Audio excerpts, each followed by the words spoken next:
Yesterday, yeah. Is he up and running back there?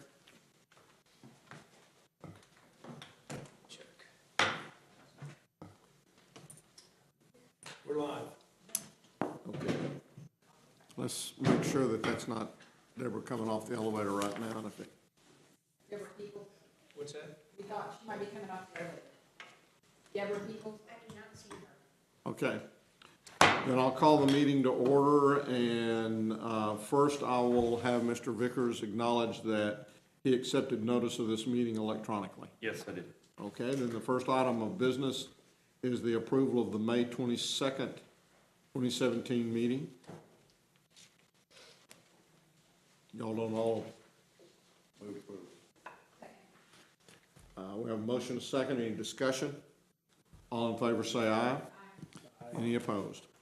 Okay, the next item is to accept the resignation of our current elections administrator. And I guess we have to do that whether we want it or not. I was gonna say if we were you.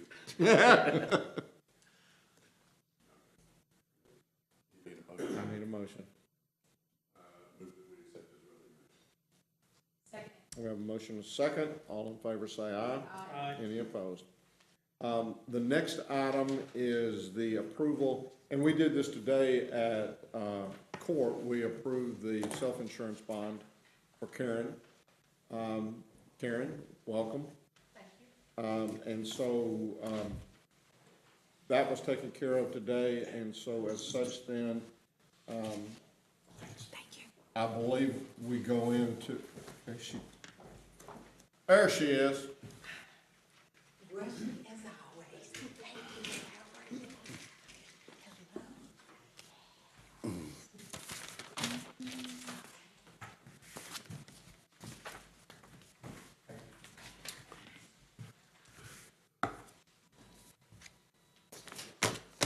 So I'll tell you what we're gonna do. We're gonna go ahead, now that you're here, we're gonna wait on item number 3.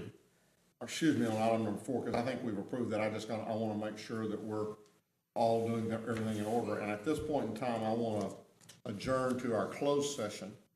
And then we'll come back out, from that standpoint and see where we need to go. So we'll now adjourn and head to closed session. Steve, I'd love for you to stay, but you don't gotta. Judge, let me just see if he's back here. Probably taking a nap on the couch. I heard that.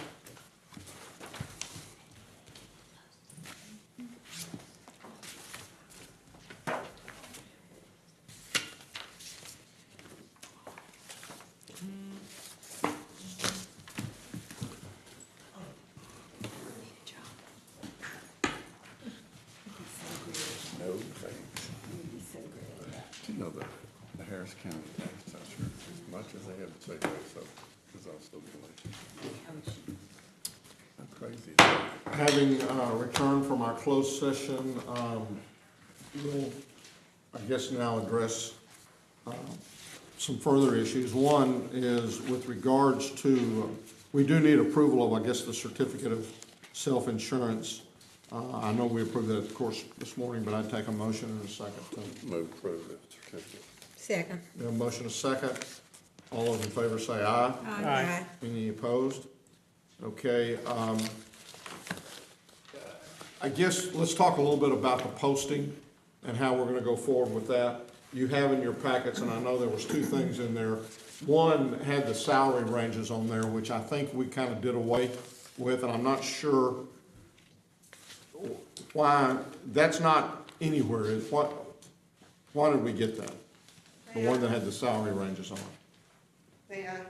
You bet. Thank you. Good afternoon. Good afternoon. So, Judge, where we ended up, we did go back and forth a few times with the job posting, and where we ended up was, and I don't know if you have this in your packet or not, but the posting that we used the last time that we thought was most effective, we did show a minimum annual salary, which at the time was $91,766 and some cents. but then indicated that the salary was negotiable, depending upon experience. And so that's where we ended the last time, and I don't know if you have that document Well, in your here's what we packet. have, and it doesn't, come on. One we had was, okay, so it was on the second page. Yeah, on the second page, it talks about that, but it says it's negotiable. So I guess, is everybody comfortable with us posting this? Any questions with regards to that? So let's post that. This one. Yeah, the one that on the front says salary negotiable. The next question that has come up is, again, I think last time we posted it to a lot of different, we started out posting one place and then we came back and we posted it a bunch of other places. Yes. Natalie, is this the, Yes, so you have this, it's highlighted. Okay. So those, and there's one on the back, those are the places that, if I believe that's correct, Tina, correct me if I'm wrong, those are the places that they were posted, I think on that email. is there any place else, Stephen, Karen, that y'all can think of that we need to post these things? Yeah. Oh. Oh, sorry.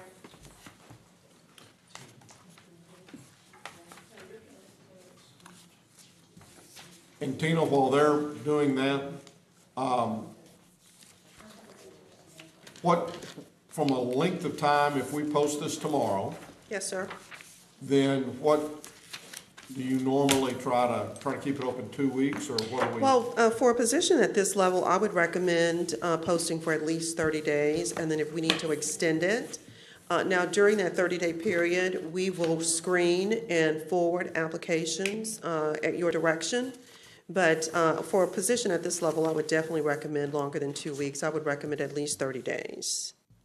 And then we can always close it before then if we like, So or we can close if extend we get it. Yes, sir. We Is there just, anything that prevents us from, okay, let's say we do it and after 2 weeks, we've got 15, and we wanted to look at that and then cut that down and begin interviewing. There's We have nothing a- that keeps us from interviewing or holding a position before. absolutely not.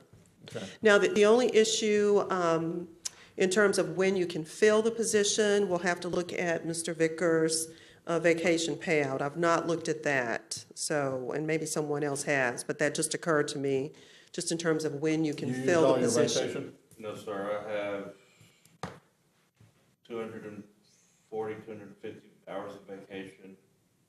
We're not gonna be waiting that long. Yeah, so we would just need, Mm-hmm. We'll just go to the court if we need to and get them the way. yes, sir, and I'll flag that. I'll keep up with that. Stephen's been with us for over 20 years, so 200 some odd hours, That's all qualifies for a direct payout.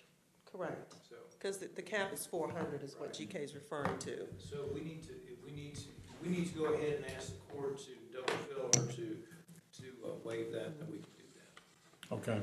Yeah, I'll keep track of that. Mary Louise, you had a couple of questions just with regards to equipment and I things did, on that.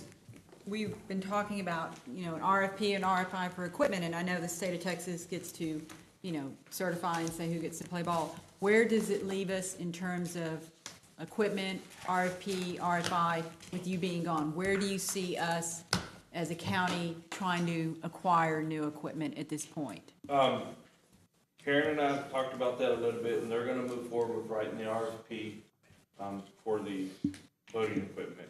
We've already started the process with IT on the electronic poll book, so that should be in the works already.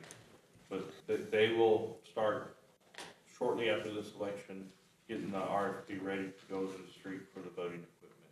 So we're just gonna move forward? Yes, but we're also gonna put language in there that if the CUC, RFP comes in at a better pricing, that the voting vendors have to honor that to us. So we get the best, lowest price. So what Karen, I don't know if you want to, you can come forward also. I was but- just gonna tell you another place to send this that I thought would be a good place, that's all I'm here for. You got off on something else. What I think what you just said is if we're dealing with a vendor and they end up that same vendor gives a better price to CUC in the course of their voting, potentially their voting software package, that they have to match that price that is given to CUC. That's Okay. correct. and just to bring y'all up a little bit to speed on the CUC, the tech share part of that program, you remember that tech share has gone into certain programs. They have written or created their own and developed their own programs in some sort. Or in some instances, they would go out, and I believe in this CUC effort, they're looking at doing a joint purchasing program and not looking at developing their own software. That's correct. So I didn't want you to think that I have basically said, at least from my perspective, that I didn't feel like we were interested in developing voting software at the county level, because I didn't want to be the one that had a package that didn't work and threw an election into controversy. So we're talking about basically going to a vendor, just like we would do if we were just Tarrant County, and say, give us a package on that. And all we're saying is that if you give a better price to CUC, you gotta match that price to Tarrant County. And why would they give a better price to CUC? Because they may have 10 or 15 counties that would be buying 3 or 4 times what we might be buying, and they might decide, well, we'll give them a better price for that. And so at that point, the CUC is effectively involved in our elections process? No, we buy what they would it'd be like we're like all the counties and cities that buy off of our bids through purchasing. How does CUC make money off of being the middle person? What is going to be their role? CUC is not interested at all in being a middle person and doing that. They're simply bringing counties together, just like Jack brings counties together and cities together and says, if you want to, you can sign and piggyback off of our interlocal agreement or off of our bid through an interlocal agreement. All CUC is doing is helping the counties create a purchasing co-op for this particular piece of software. Yeah, it's not. We're not creating software as we have Just like we did for Tyler. So is this kind of in the same vein as a DIR that we tend to have challenges with now?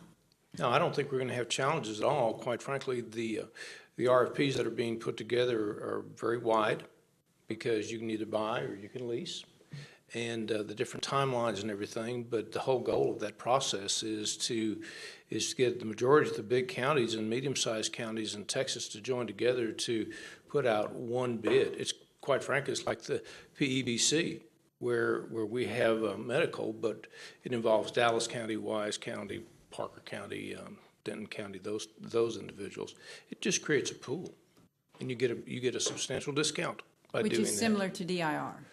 DIR does not have an ability to pool everyone. They just open up their contracts for individual purposes by an entity. A little bit like it, but this is really specialized in the voting business. So that's what we're into. It's like when Jack goes out and bids and gets a bid in for automobiles.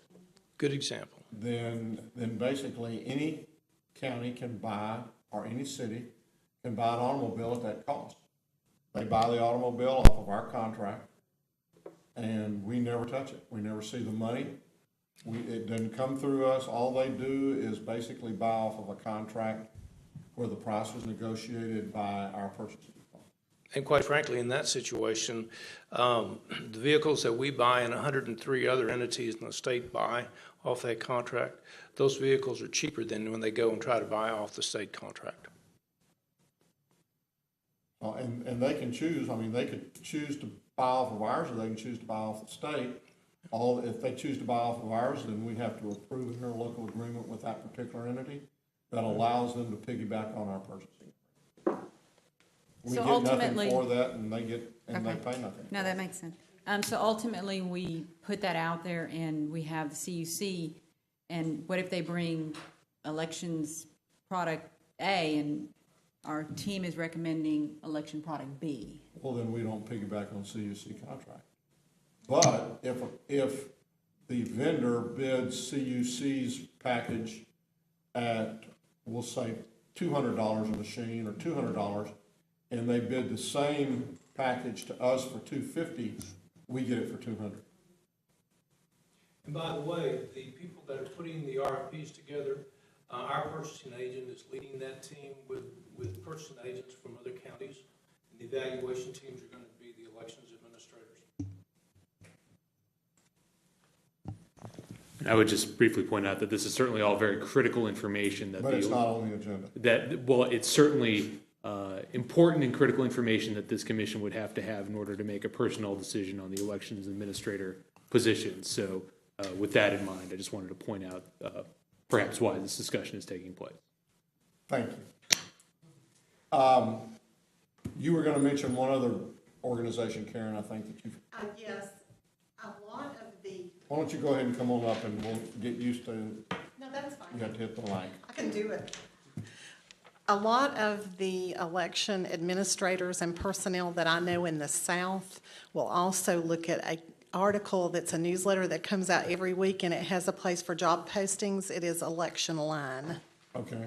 I would suggest that one as well. If you would make sure that Tina is aware of how to communicate with them. Sure. I appreciate that. Yeah, you can just go on their website and you can add a, And I don't know that we've had a chance to job say description. welcome aboard since you came, no, but thank you.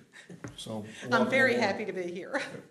Do you have any questions, or, I mean, you'll be serving as the interim, I believe your last day is the 10th? That's correct.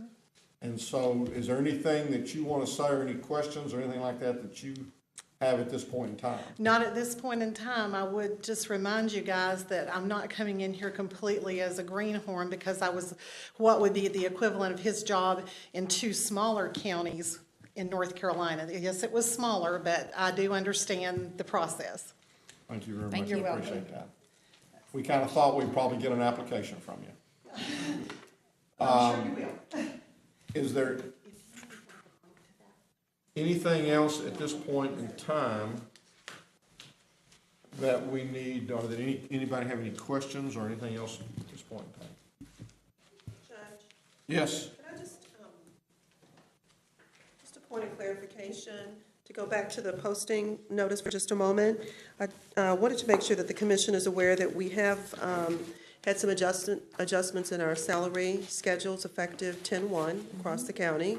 And so what that means for this position is that when we post the position, it's a management pay grade 5, and so the notice will reflect minimum salary, annual salary of $93,601, and then some change.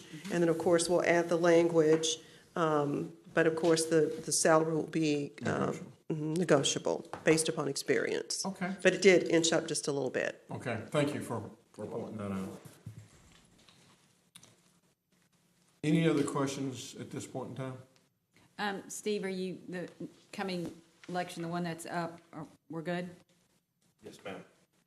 We've got, so far we've had, when I left the office to come here, we've had 2,105 voters, which is a little more than I expected for this election. But some of that has to do with the 11 entities that are on board with us. And then we mailed out 5,800 applications and received back 1,900 of those. And everything's been working pretty smoothly. Our normal hiccups with yesterday was first day of early voting, getting the judges back on track, but everything's been running smooth. And our equipment, I know we're going forward with the RFP, but the hard equipment, the fact that it's no longer supported, I mean, we're good? We're good, yeah. I mean, Hart's still supporting the equipment, you just can't buy it. Okay. So if, a tornado came through and tore up our building tonight, you're not gonna be able to replace that equipment with the same equipment you have. They're just not manufacturing it anymore.